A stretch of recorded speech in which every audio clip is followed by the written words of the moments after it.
এর ঝাল। এটা তো আমরা বেলে মাছই বলে চিনি, কিন্তু দেখুন তো এটা বেলে মাছ নাকি অন্য কোনো মাছ সেটা আমি ঠিক চিনতে পারিনি। বাজারে গিয়েছিলাম, ভালো লাগলো নিয়ে আসছি। কেউ কেউ বলছে এটা আমুদি মাছ।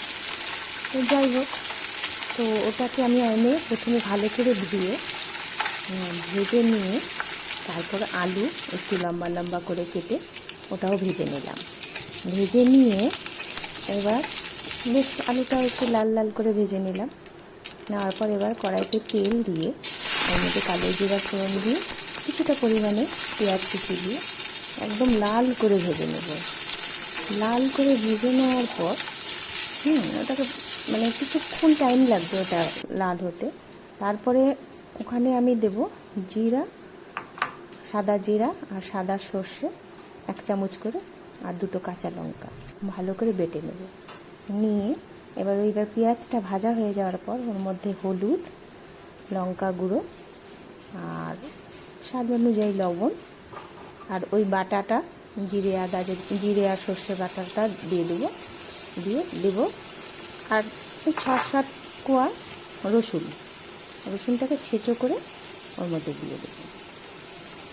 দিয়ে ভালো করে মেশাবো। মেশানোর পর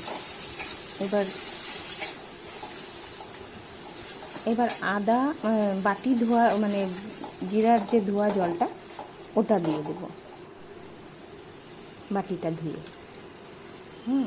দিয়ে এবার কি করব, অনেকক্ষণ ধরে কষাবো, কিন্তু তেল দিতে হবে খুব সামান্য, কারণ তেলের কাজ পরে আছে, এখন নেই। তেল একদম সামান্য দিয়ে এটাকে জল দিয়ে কষাতে হবে, মানে অল্প অল্প করে জল দেবো আর কষাবো। এটাতেই একটু টাইম লাগে, অনেকক্ষণ ধরে কষাতে হবে এটাকে। যখন মশলা ভালো করে ভাজা না হলে কিন্তু স্বাদ লাগে না।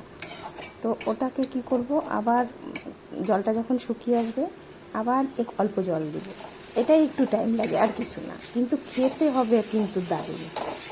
এবার ওর মধ্যে আবার জল দিয়ে কিছুক্ষণ কষাতে যখন বোঝা যাবে যে মশলাটা ভাজা হয়ে যাচ্ছে, তখন ওর মধ্যে আমি আলুগুলো দিয়ে দেব। আলুগুলো দিয়ে তারপরে কি করব, কিছুক্ষণ নাড়াচাড়া করে ওর মধ্যে গরম জল দেব।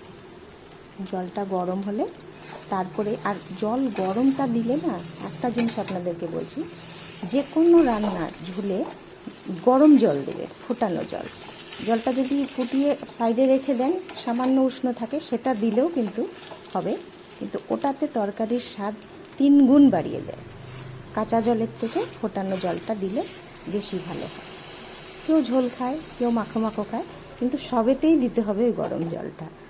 এটা আমাদের অনেক পুরনো টিপস, এটা আমি মা দিদাদের থেকে দেখে এসেছি। কাঁচা জল দিতেই না করছে কোনো সময়।